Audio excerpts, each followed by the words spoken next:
अधिक जानकारी के लिए मनीष मिश्रा अमेठी से हमारे साथ जुड़ चुके हैं और एसके वाजपेयी हमारे साथ लखनऊ से जुड़ चुके हैं। एसके वाजपेयी, सबसे पहले आपका रुख करूंगी।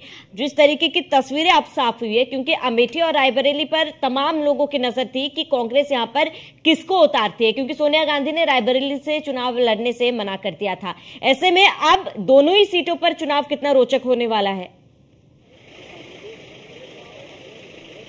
बिल्कुल निश्चित तौर पर यह चुनाव काफी रोचक है, क्योंकि अगर हम देखें तो इस चुनाव को लेकर जहां भारतीय जनता पार्टी ने भी अपने प्रत्याशी के रूप में उत्तर प्रदेश सरकार में मंत्री दिनेश प्रताप सिंह को मैदान में उतारा है। हालांकि उनकी भी घोषणा कल ही हुई है, चूंकि आज अंतिम तिथि है और आज ही नामांकन कराना है, तो ऐसे में कांग्रेस और समाजवादी पार्टी की तरफ से भी ये सीट कांग्रेस के खाते में है, तो वहां से राहुल गांधी मैदान में। हालांकि इसके पहले वो अमेठी से थे, लेकिन इस बार वो रायबरेली सीट से मैदान में है और रायबरेली कहीं न कहीं कांग्रेस के लिए ज्यादा मुफीद मानी जाती रही है, क्योंकि अगर हम इसके पहले के इस रायबरेली सीट पर 19 चुनावों को देखें, जिसमें से 3 चुनाव अगर छोड़ दिए जाए, जिसमें 2 भारतीय जनता पार्टी ने इसके पहले जीते हैं और 1 चुनाव जनता दल ने जीता है। बाकी उपचुनाव रहे हों या चुनाव रहे हों, 16 बार कांग्रेस यहां से लगातार जीती है, तो कहीं ना कहीं ये चुनौती जरूर होगी। हालांकि राहुल गांधी पहली बार यहां से मैदान में उतर रहे हैं। इसके पहले उनकी मां सोनिया गांधी यहां से सांसद हैं, वर्तमान में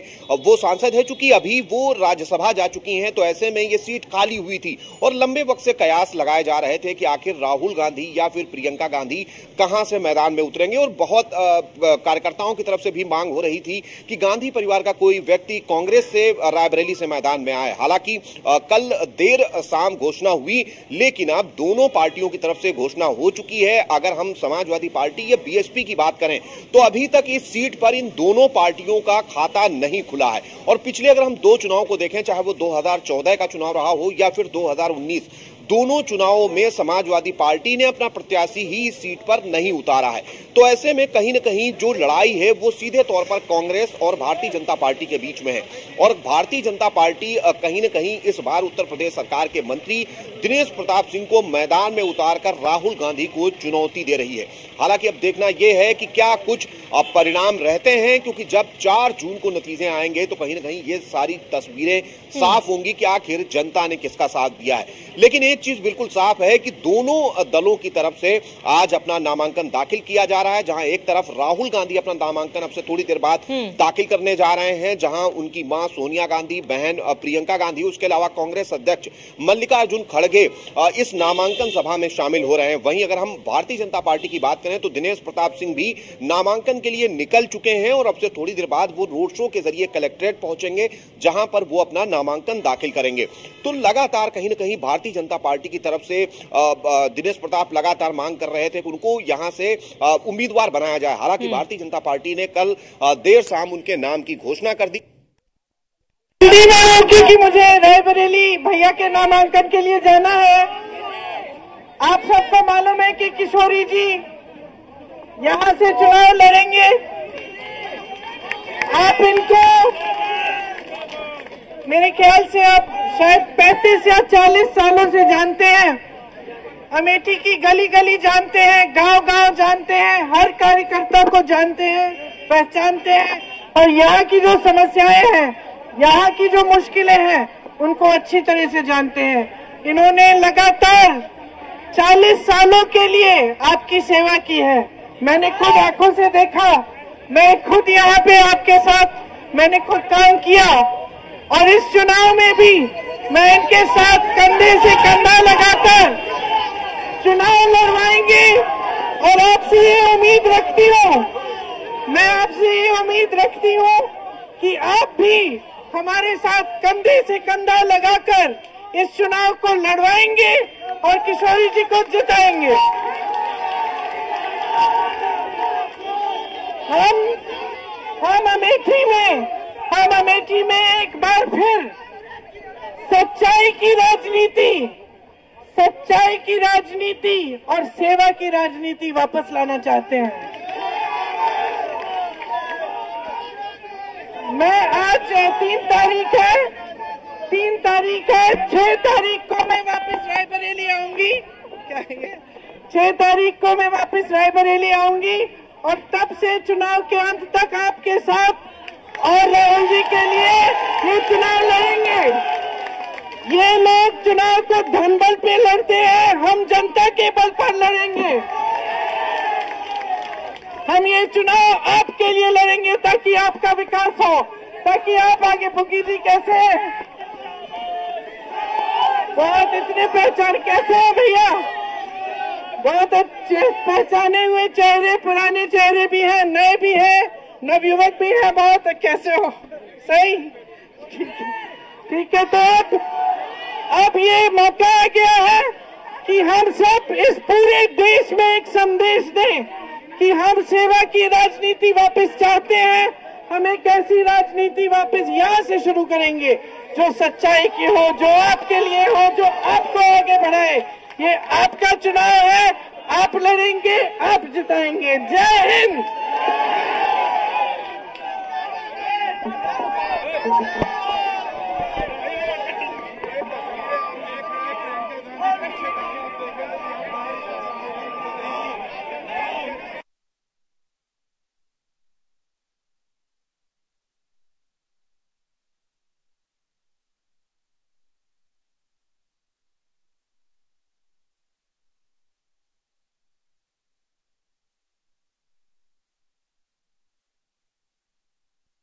प्रियंका गांधी को सुन रहे थे आप। रायबरेली पहुंचे प्रियंका गांधी क्योंकि थोड़ी देर में राहुल गांधी का नामांकन है और ऐसे में प्रियंका गांधी, सोनिया गांधी उनके साथ मौजूद रहेंगे। इस दौरान प्रियंका गांधी ने जनता से उनका समर्थन मांगे। इसके साथ ही अमेठी से केएल शर्मा चुनाव लड़ रहे, उसको लेकर भी उन्होंने जनता से वोट की अपील की और उन्होंने कहा कि रायबरेली में वो 6 तारीख से जनता के बीच में रहेंगे, जनता की समस्याएं सुनेंगे और जनता के लिए ही वो लड़ेंगे और इसके साथ ही उन्होंने जनता से वोट की अपील की है।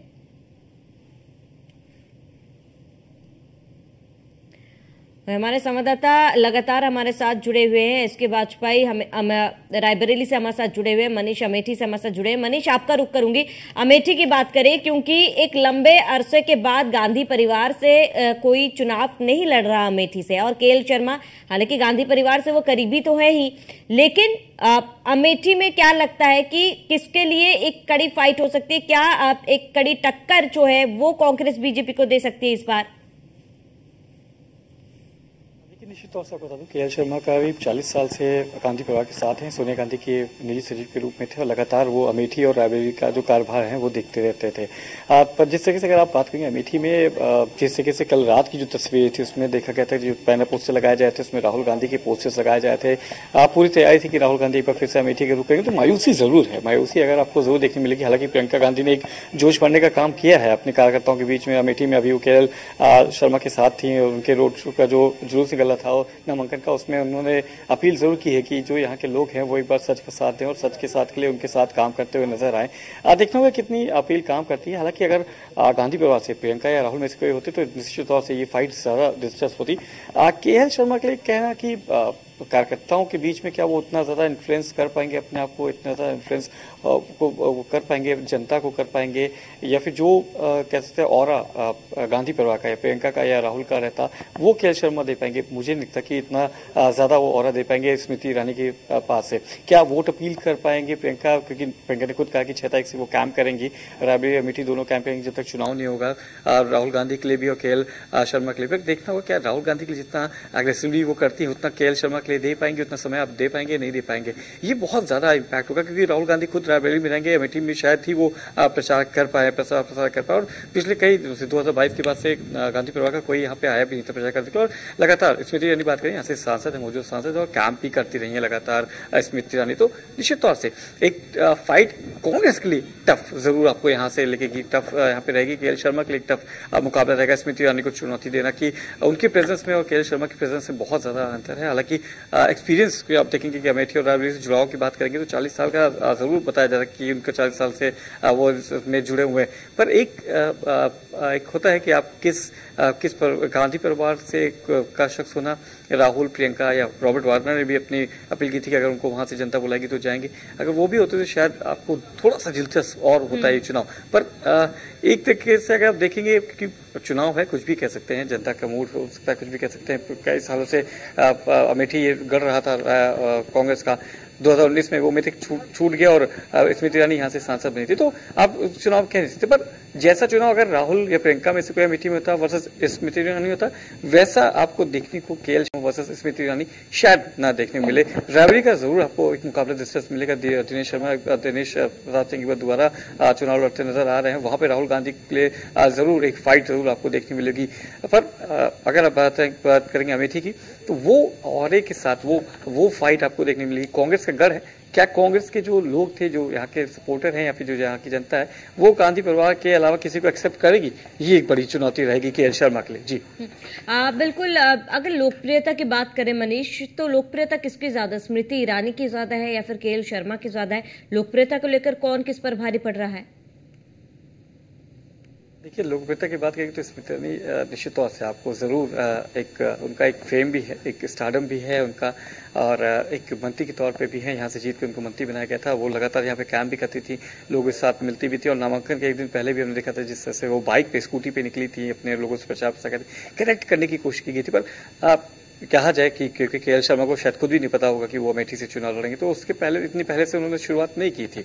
एकदम से अब चुनाव के पास आप जब आते हैं, आपका नामांकन का आखिरी दिन है, उससे सुबह आपको पता चलता है आप नामांकन कर जा रहे हैं। इस आखिरी दिन में आप कितना प्रचार कर पाएंगे ये देखना होगा, कितनी कनेक्टिविटी दिखा पाएंगे ये देखना होगा, और आपके साथ कितने लोग आपके प्रचार प्रसार के लिए आ सकते हैं वो देखना होगा। क्या राहुल गांधी आएंगे अमेठी प्रचार करने के लिए? क्या प्रियंका गांधी 6 तारीख के बाद से लगातार कैंप करने की बात कर रही है? उतना समय देंगे जितना वो रायबरेली में देंगे, क्योंकि पूरा फोकस अगर गांधी परिवार कभी देखेंगे तो रायबरेली में होगा अपनी सुरक्षित सीट को बचाने की उनकी चुनौती, क्योंकि वहां से 17 साल से लगातार कांग्रेस का गढ़ रहा है, उसको जरूर बचाने की कवायद रहेगी। केएल शर्मा एक नाम है कांग्रेस के लिए, बहुत इंपॉर्टेंट फिगर रहे उत्तर प्रदेश में। अगर बात करेंगे तो एब्सेंस में, राहुल और सोनिया गांधी के एब्सेंस में पूरा काम, जनता की कोई परेशानी तो केएल शर्मा सुनते थे पर क्या वो जनता अब केएल शर्मा को चुनने की, ये देखने वाली बात होगी।